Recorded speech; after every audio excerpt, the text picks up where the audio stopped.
Hello, everyone. It's early August, and I wanted to talk with you a little bit today about the covering of the garden and the covering, how that relates to the covering in our lives as well. Now, we put a new layer of wood chips on the garden this year, and I will say that it's been very dry the last few weeks, and we've not had rain. And yet, if you part the wood chips, there you find there's moisture in that soil. And the soil outside of the garden is rather dry. And also, the, uh, the weeds are almost nothing. In fact, the only weeds that I'm pulling out at this point in the garden are the weeds that are growing up where I parted the wood chips to plant seeds or to put plants in. And that's the only place where weeds are coming up. Other than that, I'm not pulling weeds out. So those are two really major benefits of having the covering on the garden. And those are also two major benefits of having a covering in our lives. Because as we have the correct covering in our lives, then it keeps us wet, it keeps us moist instead of we get dry and life becomes brittle and hard. And so there's that aspect, but then there's the aspect of the weeds that will come in our lives. When Jesus talked about the parable of the sower, he said some of the seed was sown among the thorns. And the thorns are the cares of this world that choke out that seed. And just like we can have weeds, we can have the cares of this world that choke it out in our lives. But if we stay in the right place of the covering and in intimacy with that covering, then we stay weed free and we stay moist. And there's a whole lot of other benefits as well that we'll look at another time.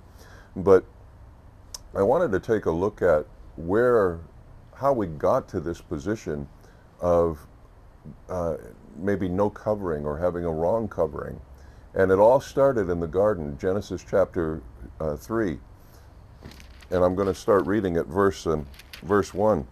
Now the serpent was more crafty than any beast of the field, which the Lord God had made. And he said to the woman, Indeed, has God said, You shall not eat from any tree of the garden? The woman said to the serpent, From the tree of the fruit of the trees of the garden we may eat. But from the fruit of the tree which is in the middle of the garden, God has said, You shall not eat from it or touch it, or you will die. The serpent said to the woman, You surely will not die. For God knows in the day you eat of it, your eyes will be opened, and you'll be like God, knowing good and evil. When the woman saw that the tree was good for food, and that it was a delight to the eyes, and that the tree was desirable to make one wise, she took from it its fruit and ate. And she gave also to her husband with her, and he ate. Then the eyes of both of them were opened, and they knew that they were naked, and they sewed fig leaves together and made themselves loin coverings. And I just want to stop right there because I think there's some important things that we need to recognize. First of all, prior to their eyes being opened, they weren't blind, walking around the garden, bumping into trees or into each other. It wasn't their physical eyes that were open. It's a metaphor, obviously, but their eyes were opened, their understanding was opened, and they understood that they were naked. Now, what about that was bad for them? In that God made us the way he made us. So in and of itself, that was not a bad thing to be naked, but there was something that went along with that that was bad. And they understood it when their eyes were opened because they ate from the tree of the knowledge of good and evil. They didn't eat from a tree of good and evil. They ate from the tree of the knowledge of good and evil. And before the fall, they were led around by their spirit man. So their spirit that was in fellowship with God and intimacy with God, the Father, was always in communication with him. And it wasn't the soul that led them around, wasn't the dominant one. It was the spirit. So when their eyes were opened, now their soul took dominance over the spirit. And it says that they were naked. And that word naked in the Hebrew is arom. Now arom is mentioned 10 times in the Old Testament. And 3 of the times are right here in Genesis chapter 3. And the other, there are 3 or 4 times where it's mentioned in Ezekiel chapter 16, where God is prophesying regarding Jerusalem. And he's saying, Jerusalem, when you were born, I found you wallowing, struggling in your own blood. And um, I rescued you, and I clothed you, and I put ornaments on you, and you became spectacular. And then you entered into your harlotries. And God is saying that because of your harlotries, you are being stripped down now. This is happening and that is happening. And your nakedness is being revealed. Now, you're not going to, I can't imagine that it's the whole city of Jerusalem that was walking around unclothed naked. So God obviously is not talking about a physical nakedness, but he's talking about something symbolic. And that symbolism carries with it that the fact that they were lacking, they were needing, they were exposed. And then other places where this word arome is mentioned in the Old Testament is Ezekiel chapter 18, where it speaks of righteousness versus unrighteousness. So it's really starting to take shape and form that nakedness carries with it an aspect of unrighteousness, of neediness, of lack, and being clothed carries with it an intent of being righteous. And that's interesting because in the New Testament, for believers in Jesus Christ, we are clothed with his righteousness, not our own. But now this takes us back to the garden with Adam and Eve. The first thing they did when they realized they were naked, they were needy, they were exposed, they were lacking, is they hid themselves and they made for themselves loin coverings, it says here, out of fig leaves. They tried to cover their own lack. They tried to be the authority in their own lives that provided for themselves, that covered their own inability, their own unrighteousness, because prior to this, they lived clothed in the righteousness of God. They didn't know anything different. But after the fall, after they ate of the fruit of the tree of the knowledge of good and evil, righteousness, that clothing of righteousness, I believe, fell off. And they were no longer clothed in the righteousness they shared with God because of the sin of Adam and the deception of Eve. Now, I find it very interesting that the word translated loin coverings is the word that's translated almost everywhere else in the Old Testament as belt. And isn't it interesting that Paul says putting on the full armor of God and the belt of truth. You see, Adam and Eve, they had to make, at this point now, they had to make their own truth. And that's what we do when we don't live under the covering and we don't stay under an accurate, real, true covering. We have to make our own righteousness. We have to make our own truth. And, you know, we all know that our own righteousness is but filthy rags in the sight of God. And our own truth, if it's apart and not in agreement with his truth, will fail us. It will fail us. So it's not an adequate covering. Let's go on. They heard the sound of the Lord God walking in the garden in the cool of the day. Now, I've often wondered, what is that cool of the day? And sometimes it's translated in the wind of the day, but it's the same word, it's the word ruach in Hebrew. And when God made Adam from the dust of the earth, he blew his ruach into Adam, and Adam became a living being. So he blew his breath, his spirit into Adam. So in the cool of the day, in the breath of God, in the spirit of God, in the light, you know, because so far what we've seen about day and night, it's not an aspect of a certain time of day when God would come and show up, because God's always there.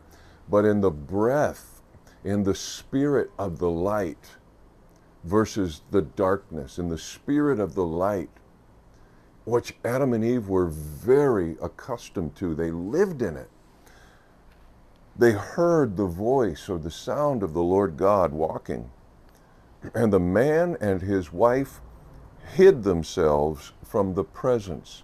The presence there is the panin, the presence, the face, the manifested presence of God. They hid themselves from the manifested presence of God among the trees of the garden. Then the Lord God called to the man and said to him, "Where are you?" Like he didn't know. I'm sure he knew where Adam and Eve were. Adam said, "I heard the sound of you in the garden, and I was afraid. I was full of fear and reverence, because I was naked, so I hid myself." And God said, "Who told you that you were naked? Have you eaten from the tree of which I commanded you not to?" And the man said, "The woman who you gave me to be with me, she gave me from the tree and I ate." Okay, here's the first place in the marriage relationship where one is blaming the other, where the man points at the wife and says, "It's her fault." Now, it's not the last time that happens, and any of us that are married, we probably know what that's like at one time or another. But we're not going to get stuck there. So they hid themselves. And you know, when we look at that word, arom, naked, and we understand what happened with Adam and Eve, and it's not just saying that they were physically naked. That wasn't the main point. Sewing fig leaves together to cover that was just an attempt to somehow hide their lack and their unrighteousness, an attempt to somehow hide their neediness and cover it in some way, the only way they could know how. And we see the other words, the other places this word is used in the Old Testament, they all have to do with a symbolism. And it just so reminds me so much of when Jesus came to the shore and he took out one of the boats, and it happened to be Simon Peter's boat, and he was teaching the people, and then after he taught, he said, you know, "Guys, take your boat out and cast your net for a catch." And they did, and they got in this huge catch. And they were astounded. They were just shocked. And Peter said, look, it's Luke chapter 5. I want to turn there. When they had done this, they enclosed a great quantity of fish, and their nets began to break. So they signaled to their partners in the other boat for them to come and help them, and they came and filled both of the boats so that they began to sink. But when Simon Peter saw that, he fell down at Jesus' feet, saying, "Go away from me, Lord, for I am a sinful man, O Lord." Now, can you really get an idea? Can you get the feeling of what Peter was experiencing right then? He just saw some divine revelation of Jesus, something about Jesus he had never seen before. And it was incredible. It was filled with awe. And he said, "Lord, I am a sinful man. Depart from me. I'm unclean. Depart from me." That's the same thing that what Adam and Eve did as they were hiding from the Father in the garden. Peter was actually hiding from Jesus, seeking to hide from Jesus. And it goes on, and it's important to note Jesus' response to Peter. I believe Jesus wasn't at all shaken by Peter's rejection, but I believe he just laughed at him and said, "Do not fear. Don't be afraid. From now on, you'll be catching men. From now on, I'm going to make you fishers of men." And it's, you know, this is so important to see with the Lord, as we're going to get into some other things with the covering, because in the covering, the correct and the full authority covering, Jesus, God the Father, the Holy Spirit, the triune being, is all about taking us forward into a place of life and releasing life to us and taking us into places of life and co-laboring with Jesus, that our names be written in the book of life on every page. And even in the garden, when the serpent deceived Eve, and Eve ate of the fruit and gave it to Adam, and Adam sinned, and God came and said, "Where are you?" And he pronounced a curse. He pronounced a curse on the serpent. He pronounced a curse on the woman. He pronounced a curse on the man. And isn't it remarkable that the curse on the man was that the ground in toil, and the ground will be cursed for your sake, and in toil you'll bring forth fruit, and you'll eat of the ground. But the good news is that part of the curse to the serpent is that he said, "I will put enmity between you and the woman, between your seed and her seed. You shall bruise him on the heel. He shall bruise you on the head." That's speaking of Jesus, who was to come thousands of years later. And God knew what was happening. He knew the plan he already had in his mind that he was already setting in motion to bring redemption and salvation and to return us to the place of life. And Galatians says, "Cursed is everyone who hangs on a tree." And Jesus took the curse for us. He took the curse so that in him and through him we might experience the fullness of the kingdom and the fullness of life. Now, I just want to lay that out right now, for now, but in the future I want to talk about the covering, and in my opinion there are three places where human beings, where Christians can cover themselves. There are three ways that we can provide a covering for ourselves. Actually, where we can, probably better said, there are three ways we can be covered. And only one of those ways is providing a covering for ourselves. But the three ways would be, we are our own authority, we make our own decisions, we are accountable to ourselves, and we do what we will.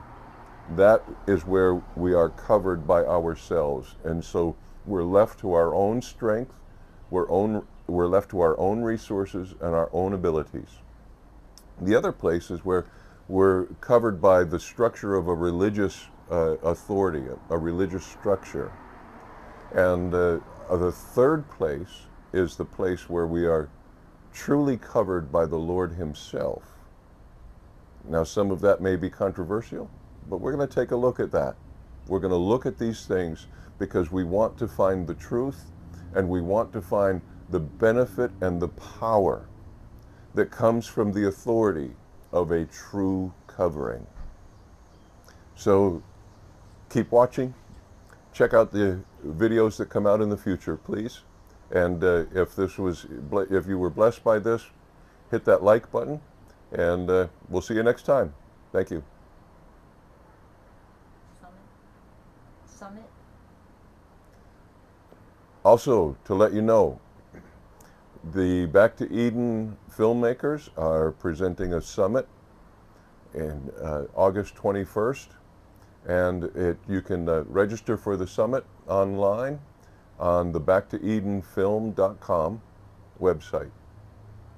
And it'll be featuring experts in their field from all over the nation, and it's some remarkable things that you don't want to miss. So check it out. Register today. Thanks. Wanted to also let you know about the Back to Eden filmmakers are having a gardening summit August 21st, 2021. And you can register. There's a link included below. And they're having experts from around the country in their fields. And it's amazing information, some things that have never been seen or released before. And you don't want to miss this. So check out the link below and register for the summit. Thanks. Bye.